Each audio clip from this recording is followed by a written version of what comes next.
이게 뇌과학적으로도 성욕이 창의성에 뭐 관련이 있다 이렇게 볼 수가 있나요? 성욕이 높은 사람이 보여주는 특징들 중에 하나가 높은 사람의 경우가 창의성이 높아질 확률이 높은데 똑같은 성격과 기질이 많은 성관계를 가질 수 있는 확률이 또 높은 캐릭터랑 둘이 일치하는 거죠.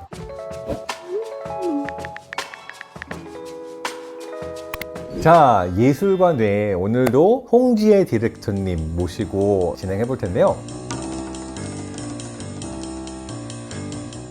저희 사실 PD님들도 그렇고 팀에서도 성욕, 뇌 요 얘기를 다뤄달라고 하셨거든요. 과학자는 사랑, 성욕 얘기하려면 정의부터 해야 된다 이런 강박이 있어요. 아, 사랑을 과학으로도 정의를 할 수가 해야죠. 미국 러커스 대학교에 헬렌 피셔라는 교수님이 있어요. 이분이 한 20년, 30년 동안 사랑을 뇌과학으로 연구하려고 이 분야만 판 분이에요.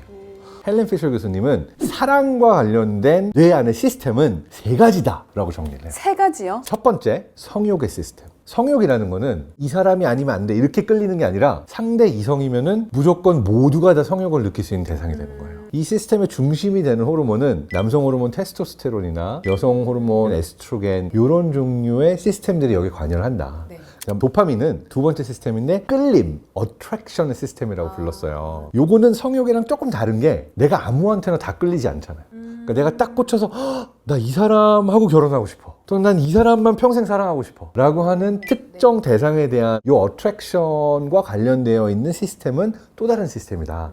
그리고 여기에 들어가는 게 도파민. 우리가 알고 있는 뭐 세로토닌, 뭐 이런 종류의 신경전달 물질들이 사랑과 관련된 시스템에 관여하고 있다라고 분류를 해놨고, 세 번째 시스템은 뭐냐? attachment. 사랑에 빠지고 항상 이렇게 막 날아갈 것처럼 좋고 막 짜릿하고 뭐 세상을 다 가진 것 같고 이게 몇 년 동안 똑같이 지속되지 않잖아. 결혼해서 오랫동안 산 커플들을 보게 되면은 서로 결합되는, 서로 함께하는 정으로 본딩. 산다 이런 거. 비슷해요. 떨림과 설렘으로 사는 게 아니라 이 사람이야말로 내 편이다.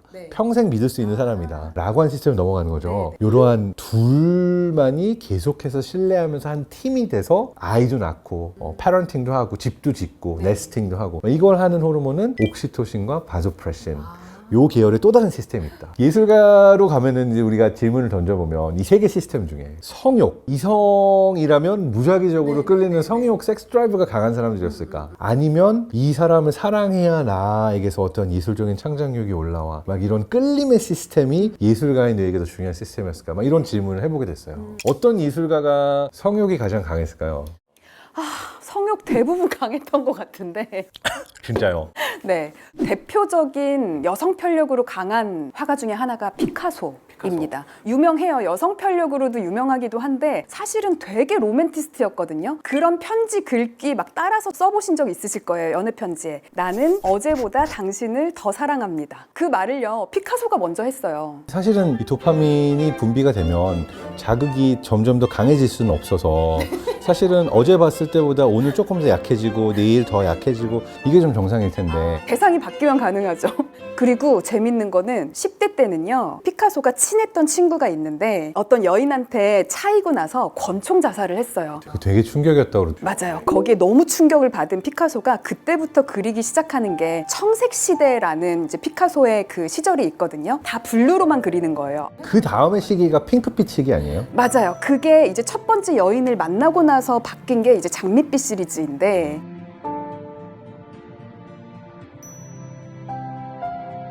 정말 사랑을 하게 되면은 핑크빛의 감정을 느끼게 되는 걸까요? 우울할 땐 블루를 느끼게 되고. 흥미로운 거는 뇌가 이제 우울증을 경험하거나 시련의 고통을 겪었거나 하잖아요. 그러면은 보통 어두운 곳을 많이 찾긴 해요. 그러니까 이불을 뒤집어 쓰고 있다든지 불을 안 켜놓고 어두운 방 안에 있다든지 감정의 상태에 따라서 외부 세상의 인지가 그것이 음악이건 색깔이건 분명히 변하는 것들은 사실이긴 해요. 피카소 하면 7명의 그 유명한 연인들이 그쵸. 있다라는 사실은 이제 스쳐 지나간 여인들은 훨씬 더 많은데 공식적으로 기록된 사람이 7명이고 피카소도 여인들을 만날 때마다 계속해서 작품의 스타일이 바뀌었거든요. 첫 번째 여인은 페르난도 이후에 두 번째 여인이 4살 연하였는데 그분도 이제 바람으로 갈아탔죠. 근데 약간 몸이 약했어요. 폐결핵이 걸렸거든요, 그 여자가. 그랬더니 버리고 갔죠. 버리고 갔어요. 그래서 세 번째 여인이랑 결혼을 했어요. 근데 그 결혼한 여인도 또 바람으로 갈아탔죠. 그리고 네 번째 여인이 말이라는 여인인데 28살 차이. 딸뻘인 거죠.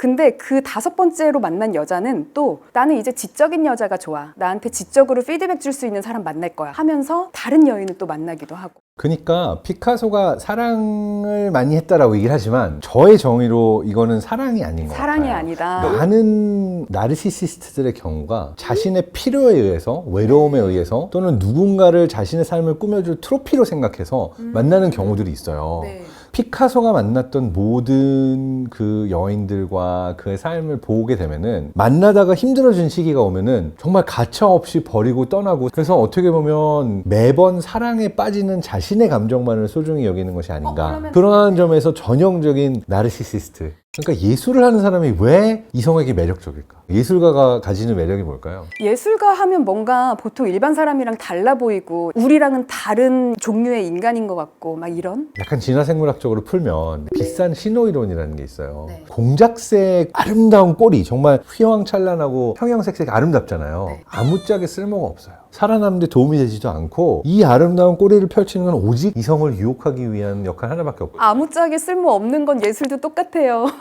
그래서 이 둘을 비슷하게 보는 것 중에 하나가 뭐냐면 플렉스인 거죠. 그러니까 암컷 공작새 입장에서는 네. 자신과 너무나 다른 아름다운 꼬리를 보여주면서 여기에 이렇게 에너지를 많이 쓰는 공작이 멋있어 보이고 함께 자손을 남기고 싶어하는 욕구가 생기는 거잖아요. 근데 그 쓸모가 없기 때문에 진짜 끌림이 생기는 거 아세요? 예술 작품도요, 쓸모가 있는 순간 공예품이 돼버리거든요. 예술 작품은 진짜로 쓸모가 없어야 그 가치가 무한대가 돼요. 그래서 저는 그 공작새의 꼬리도 그 쓸모가 없기 때문에 정말 맞아요. 아름답다는 생각도 들기. 그래서 정확하게 진화생물학에서 말하는 비싼 신호일은 이건 거예요. 이렇게 쓸데없는 거에 난 이렇게 많은 노력을 들일 수가 있어. 네. 라고 하는 게 최고의 플렉스인 거죠. 그래서 비슷한 점에 있어서 예술가가 예술작품을 만드는 행위도 최고의 플렉스가 될 수 있는 것 자체가 일리가 있다? 그러면 여인이 바뀔 때마다 어쨌든 작품이 굉장히 달라졌단 말이에요. 이게 뇌과학적으로도 사랑이 뭔가 혹은 성욕이 창작, 창의성에 관련이 있다 이렇게 볼 수가 있나요? 어느 정도 있을 것 같긴 해요. 성욕이 높은 사람이 보여주는 특징들 중에 하나가 오픈네스. 그러니까 어떤 새로운 자극이나 새로운 경험에 대해서 열려있는 성격과 기질을 가진 경우가 많아요. 네네. 그러니까 내가 기본적으로 새로운 걸 탐험하고 새로운 사람을 만나고 이 오픈네스가 높은 사람의 경우가 어떻게 보면 새로운 창작을 하거나 창의성이 높아질 확률이 높은데, 똑같은 성격과 기질이 성적 파트너를 많이 만나서 많은 성관계를 가질 수 있는 확률이 또 높은 캐릭터랑 둘이 일치하는 거죠. 그러니까 인과관계를 설명할 수는 없어도 둘 사이에 상관관계는 있을 수가 있는 거고, 그 다음에 두 번째는 사랑에 빠졌을 때 사람들이 축 늘어지나요? 아니면은 더 많은 에너지를 얻고 활기가 솟아가지고 뭔가 더 많은 너무 충만해지죠. 그렇죠. 네. 요거는 뇌 안에서의 이제 모티베이션 시스템, 그러니까 동기부여와 관련되어 있는 영역들의 활성화 자체가 가장 잘 활성화가 되는 게 사랑의 자극을 통해서고, 네. 사랑만큼 자극이 안 되면은 또 활성화시킬 수 있는 게 뭐가 있는지 아세요? 뭐가 있어요? 돈.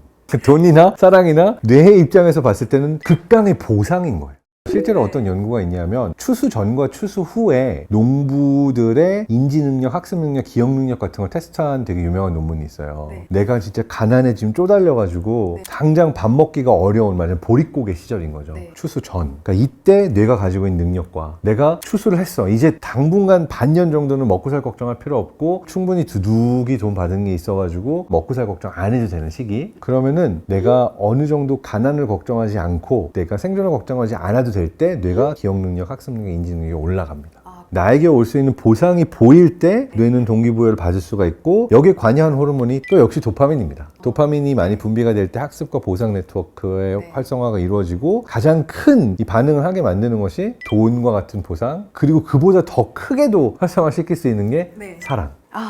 우리 예술가분들 사랑하셔야 합니다. 모두가 사랑을 하시면 좋겠습니다. 그렇다면 모든 예술가가 다 피카소 같은 건 아니니까 네. 진짜 찐 사랑꾼이었다 이럴 수 있는 예술가가 있나요? 연예계에 최수종 씨가 있다면 미술계에는 샤갈이 있어요. 미술계의 최수종.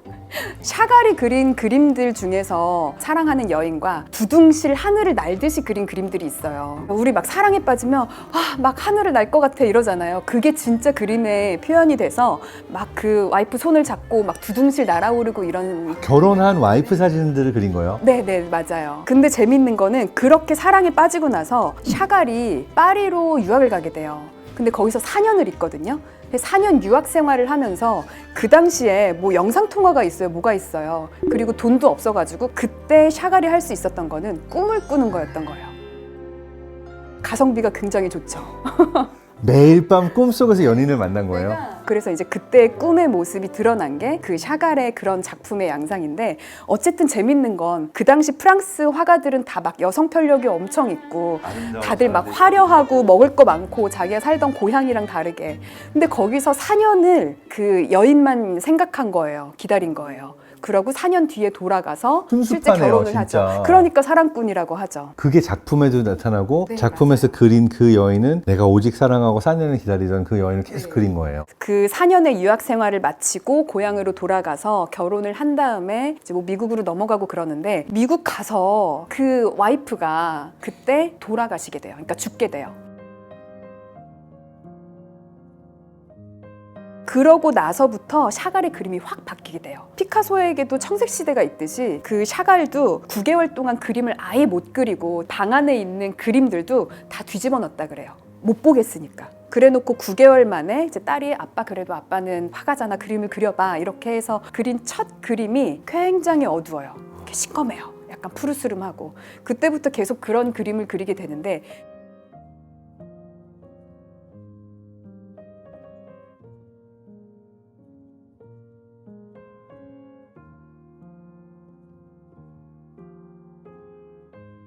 어떻게 한 사람만을 몇 년 동안 생각할 수 있고 끝까지 이 사람이 죽을 때까지 한 명만을 사랑했는가, 요거를 설명해 줄 수 있는 뇌 안에 호르몬이 있어요. 바소프레신이라고 있거든요. 프레리들쥐라고 하는 특정 종의 쥐의 뇌에서 이 바소프레신 농도가 높으면 자기 파트너랑만 죽을 때까지 일부일처제로 이 파트너만 아끼면서 살아요. 근데 바소프레신의 농도를 낮춰져 있는 상태로 만들잖아요. 그러면 바람을 펴요.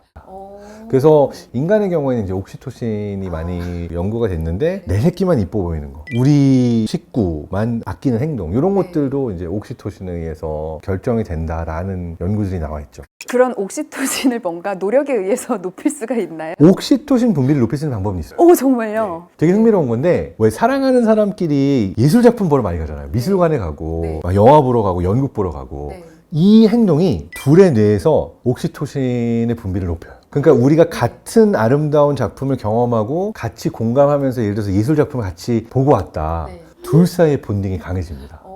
그리고 옥시토신 분비를 높일 수 있는 다른 방법들도 있어요. 같이 군대에 가서 행군을 왼발 오른발 같이 하면, 이게 같은 스포츠의 행동이나 칼군무나 이 운동을 같이 하잖아요. 네. 둘의 호흡과 맥박과 그리고 옥시토신 분비량도 올라가면서 나랑 같이 고생을 했던 부대원들 사이에 옥시토신 분비가 올라가고, 전우회라고 보통 하려나. 이들 사이의 본딩이 높아져요. 남친이 생기면 그러면 군대 체험을 한번 하러 가야지. 그리고 종교에서 맨날 뭐 108배 같이 시키거나 같이 기도하거나 같이 합창하거나 이런 행위들이 많잖아요. 이것 역시도 옥시토신의 분비를 이들이 그 행동을 같이 함으로써 이 집단 안에서 높아지는, 그래서 서로에게 그런 전우애 또는 동질감, 이런 것들을 느끼게 만드는 거죠. 오늘의 주제, 과연 예술가는 성욕이 더 많았을까? 사랑이 예술가에게 중요한가? 결론은 중요하다? 중요하죠. 인류 전체에게 사랑은 중요하기도 하고요. 사랑은 삶에 가장 중요하기 때문에 예술뿐만 아니라 모든 삶에 중요한 주제다. 뭐 이렇게 훈훈하게 끝내는 걸로. 자, 예술, 뇌과학, 뭔가 되게 재밌는 것들이 많이 나올 수 있을 것 같은데, 여러분께서 많은 아이디어를 주시고 코멘트 남겨주세요. 그러면 저희는 다음 시간에 또 뵙도록 하겠습니다.